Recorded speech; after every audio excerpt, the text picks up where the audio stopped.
The U.S. Supreme Court has issued an opinion narrowing the circumstances under which race can be considered when drawing electoral maps, according to Justice Kagan's dissenting view. In a recent decision, the High Court justices have set stricter standards for how racial considerations are applied during redistricting processes across states. This move is seen as part of ongoing efforts by conservative members of the bench to limit what they perceive as improper use of race in political boundary setting. Justice Kagan's dissent highlights concerns that this ruling could impact future electoral map challenges, particularly those involving districts with significant minority populations.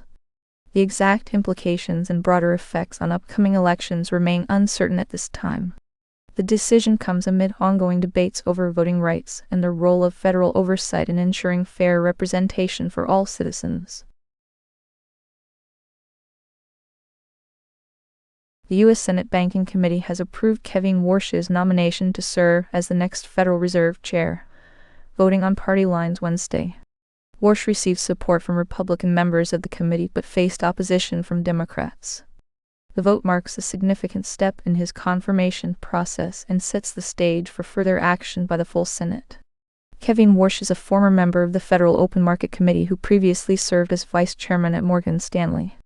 His nomination has been contentious, with differing views on economic policy among committee members reflecting broader partisan divides within Congress.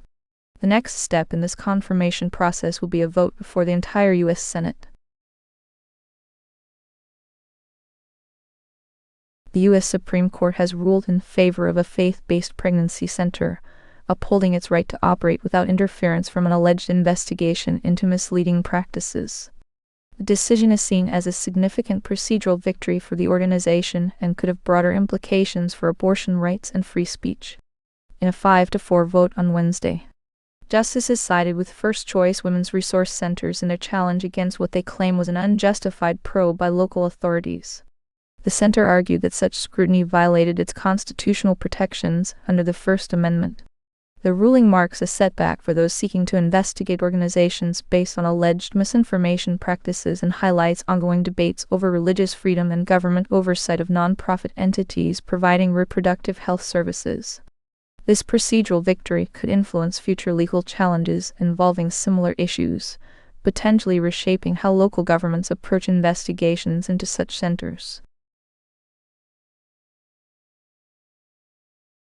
Defense Secretary Pete Hegseth is set to face questioning from lawmakers this Wednesday as part of a hearing before the House Armed Services Committee.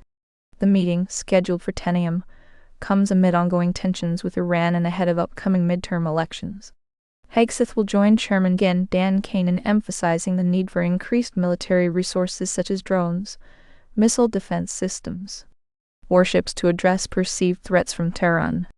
Republicans have expressed continued faith in Trump's wartime leadership, but also hinted at a desire for conflict resolution due to Iran's nuclear program and potential talks. Democrats are expected to pivot towards criticizing the ballooning costs of the Iran war effort, highlighting significant reductions in U.S. munitions supplies and concerns over civilian casualties resulting from military actions. The hearing will be closely watched as it could influence public perception ahead of crucial elections. The House Armed Services Committee's focus on these issues underscores the ongoing challenges posed by Iran's nuclear program and its impact on global security dynamics, particularly with regard to fuel prices due to disruptions in shipping through the Strait of Hormuz. Legal actions have been filed against OpenAI and Sam Altman following allegations that their platform may have contributed to a mass shooting at an elementary school. According to reports, the company's software was flagged for potential misuse before the attack, but did not take sufficient action.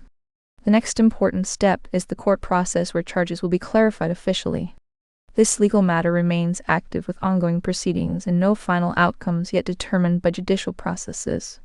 For more information on this developing case, stay tuned to our latest updates.